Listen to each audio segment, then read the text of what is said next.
Kenapa negara gagal? Why nations fail? Awal mula, kekuasaan, kemakmuran, dan kemiskinan. Ditulis oleh Darren Acemoglu dan James A. Robinson. Bagian 1. Begitu dekat, namun sungguh berbeda. Peranata ekonomi wilayah Rio Grande.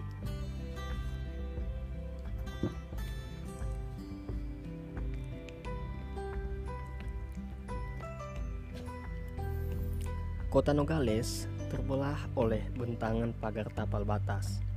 Jika Anda berdiri di balik pagar itu dan menghadap ke utara, di depan mata terhampar kota Nogales, Arizona, yang termasuk ke dalam wilayah Santa Cruz County.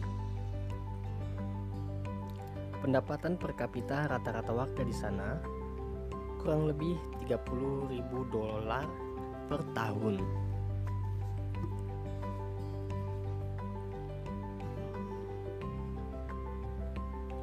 Kebanyakan remajanya bersekolah dan mayoritas warga dewasa lulus sekolah menengah. Meski banyak orang mengecam payahnya sistem pelayanan kesehatan Amerika Serikat, populasi kota Nogales, Arizona relatif sehat dan harapan hidup mereka cukup tinggi menurut standar global. Banyak warganya yang sudah berusia di atas 65 tahun dan memiliki akses layanan asuransi kesehatan.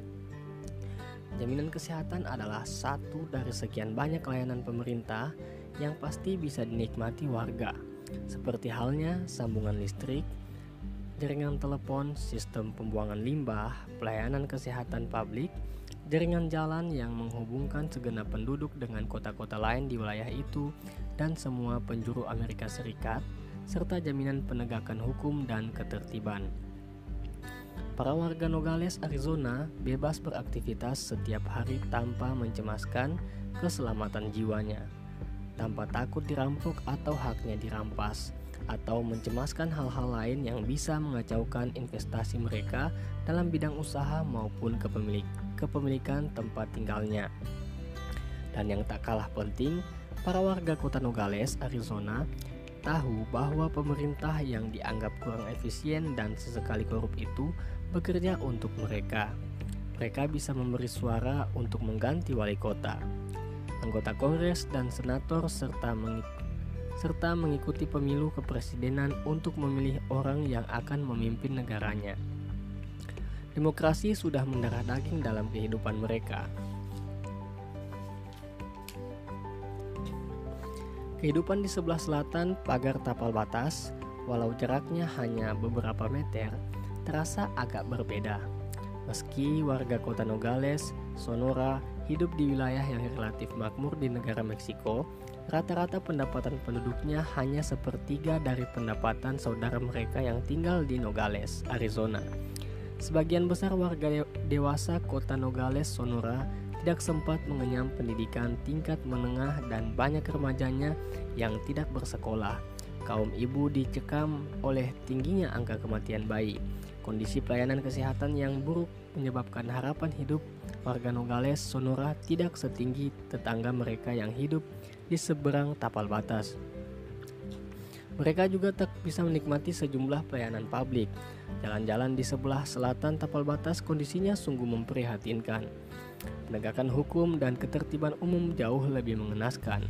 Angka kejahatan sangat tinggi dan membuka usaha di sana adalah aktivitas yang penuh resiko. Bukan cuma aksi perampokan yang mengancam para pelaku usaha, sulitnya pengurusan perizinan dan membagi uang pelicin dari meja ke meja sekedar untuk memulai usaha sudah menjadi resiko yang luar biasa besarnya. Sehari-hari, para warga kota Nogales, Sonora hidup di bawah bayang-bayang politisi korup dan pemerintah yang payah. Berbeda dengan kehidupan tetangganya yang ada di sebelah utara tapal batas, demokrasi merupakan pengalaman baru bagi mereka. Sebelum terjadinya reformasi politik pada tahun 2000, Nogales Sonora, seperti kota-kota lainnya di Meksiko, dikuasai oleh Partai Revolusioner Institusional atau Partido Revolusionario Institusional atau PRI yang terkenal korup. Bagaimana bisa dua wilayah dari satu kota yang sama bisa begitu jauh berbeda? Kondisi geografis, iklim, dan jenis penyakit prevalen di kota Nogales boleh dibilang sama saja. Terlebih karena kuman penyakit bebas hilir mudik melintasi tapal batas antara Amerika Serikat dan Meksiko. Tentu saja, kondisi kesehatan dari kedua belahan kota itu jauh berbeda. Namun, hal itu bukan disebabkan oleh perbedaan kondisi lingkungan. Yang membedakan adalah bahwa warga di belahan selatan Nogales hidup dengan fasilitas sanitasi yang pelayanan kesehatan dan pelayanan kesehatan yang ala kadarnya. Boleh jadi, perbedaan itu disebabkan oleh faktor asal-usul warga yang mendiami kedua belahan kota Nogales. Bukankah para warga Nogales, Arizona merupakan keturunan kaum migran dari Eropa, sedangkan warga Nogales, Sonora, keturunan suku Aztec? Ternyata tidak juga. Latar belakang sejarah warga di kedua sisi tapal batas relatif sama. Setelah Meksiko merdeka dari Spanyol pada tahun 1821, kawasan di sekitar Los Dos Nogales termasuk ke dalam wilayah negara bagian Vieja California atau Meksiko, dan baru berubah statusnya setelah usai Perang Meksiko-Amerika yang berkobar pada kurun waktu tahun 1846 hingga 1848. Sesungguhnya batas wilayah negara Amerika Serikat melebar hingga ke daerah itu setelah James Gadsden, Menteri Amerika Serikat untuk urusan Meksiko, membeli daerah tersebut pada tahun 1853. Seorang prajurit Amerika Serikat bernama Lieutenant N. Mikler yang ditugasi untuk menyurvei daerah tapal batas itu menemukan keberadaan lembah kecil Los Nogales yang indah. Di kedua sisi tapal batas itulah kota Nogales tumbuh dan berkembang. Segenap warga Nogales, Arizona, dan Nogales, Sonora berasal dari nenek moyang yang sama, memiliki budaya kuliner serta musik yang sama pula, dan bisa dibilang mereka memiliki budaya yang sama. Tentu saja ada penjelasan yang gamblang dan sederhana tentang perbedaan yang terlihat di kedua belahan kota Nogales itu. Dan Anda sendiri mungkin sudah lama menduga-duga tapal batas negara yang memisahkan kedua belahan kota itu. Nogales, Arizona termaksud ke dalam peta politik Amerika Serikat. Segenap warganya bebas mengakses institusi-institusi ekonomi milik negara yang membebaskan mereka untuk memilih jenis profesi, menempuh pendidikan, dan membekali diri dengan berbagai keterampilan, serta mendorong para pelaku usaha untuk menanamkan uang mereka dalam bidang teknologi yang paling menguntungkan, yang memungkinkan para pekerja mendapatkan standar upah lebih tinggi. Para warga juga bisa mengakses institusi-institusi politik yang memungkinkan mereka berperan serta dalam berbagai proses demokratis, memilih wakilnya di parlemen, dan memecahnya jika wakil tersebut mengkhianati mandatnya. Sebagai konsekuensinya, para politisi menyediakan berbagai bentuk layanan dasar, mulai dari jasa pelayanan kesehatan hingga jaringan jalan dan penegakan hukum serta ketertiban umum yang dituntut oleh warga masyarakat. Sementara penduduk di Nogales, Sonora, tidak semujur itu nasibnya. Mereka hidup dalam dunia lain yang dibentuk oleh berbagai institusi yang berbeda.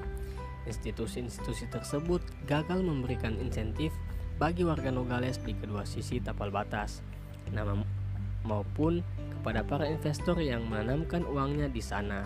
Perbedaan insentif yang diciptakan oleh berbagai lembaga yang menempati masing-masing belahan kota Nogales itulah yang membedakan tingkat kemakmuran bagi warga masyarakat yang hidup di kedua sisi tapal batas. Lantas, mengapa institusi-institusi di Amerika Serikat lebih kondusif dalam menciptakan kesuksesan ekonomi ketimbang Meksiko atau negara-negara Amerika Latin lainnya? Jawabannya terletak pada proses terbentuknya masyarakat di negara-negara itu. Pada awal masa kolonial, pada masa itu bermunculan institusi-institusi yang berlainan dengan berbagai implikasi yang terus bertahan hingga ke masa sekarang. Untuk memahami perbedaan tersebut, terlebih dahulu kita harus melihat sejarah terbentuknya sejumlah koloni di Amerika Utara dan Amerika Latin.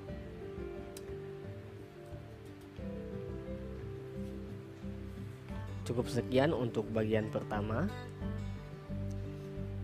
di Peranata Ekonomi Wilayah Rio Grande.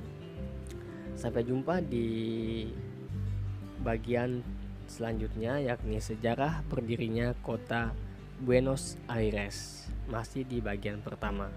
Terima kasih, sampai jumpa.